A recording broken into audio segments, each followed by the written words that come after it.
Question came up the other day, how do you catch up payments on moneytools.net?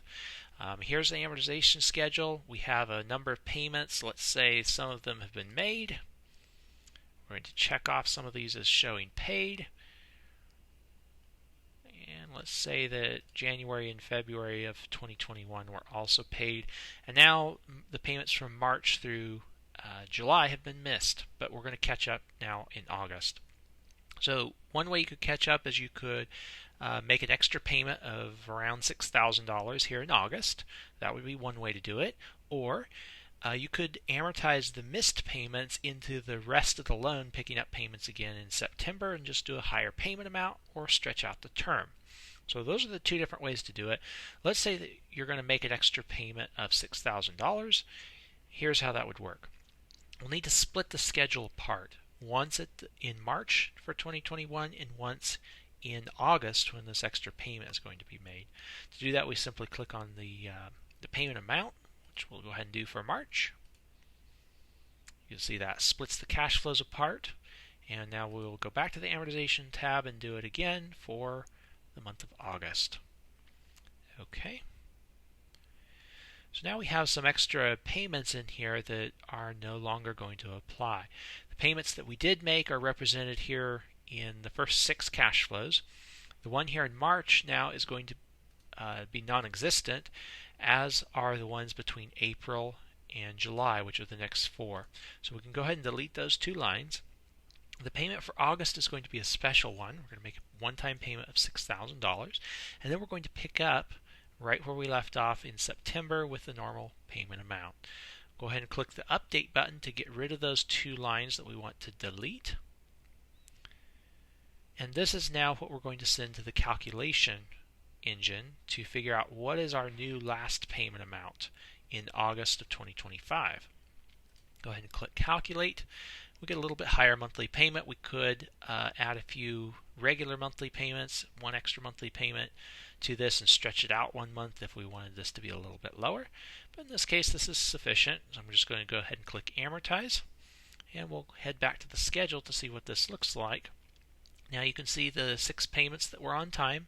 Here's the $6,000 payment, the catch-up payment for August, which we can go ahead and check off. That is now paid. And then we can see the payments picking up in September just like they ought to.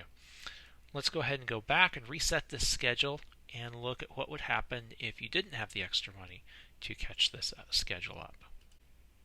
And if you simply wanted to delete the extra payments, then we still split the schedule the same way, at the same points, in March, and again in August, because we're going to pick up payments again in September. So we'll delete everything through August. Okay, and now we go ahead and delete 3 lines. So the one for March, the payments in between, and the one for August as well. We pick up payments again here in September. Go ahead and click Update. Now we need to recalculate the payments on the rest of the loan. If we just simply click the Calculate button, you can see that we're going to have a huge balloon payment at the end of this loan unless we stretch out the term or change the payment amount. If we want to change the payment amount, then the way we would do that, we could go ahead and get rid of this last line. And if we don't want to change the term, then that would be 48 months, 4 years to finish paying this off. And we can leave this row blank to figure out what's going to be the new payment amount. We can go ahead and try that, calculate, and if this payment amount is comfortable, then we can go with this. Or if we need to stretch out the term, then the way we would do this, so we would delete the last row, we would start here, keep the same payment amount, and figure out how long is this going to take. Leave the quantity blank. Click Update, get rid of that last row. Now we'll go ahead and calculate to figure out that missing quantity. It's going to take us 56 months with an extra payment in here. I might choose to push this out, make it 56 equal monthly payments here, push this out 1 more month to get a lower monthly payment. We could just click Calculate to calculate that last amount again. And that's a much more comfortable payment. I might decide this is more comfortable. We're able to simply skip the payments between April and August, through August, and pick up again in September. Let's amortize that and see what the schedule looks like. And here we go. Payments come along through February.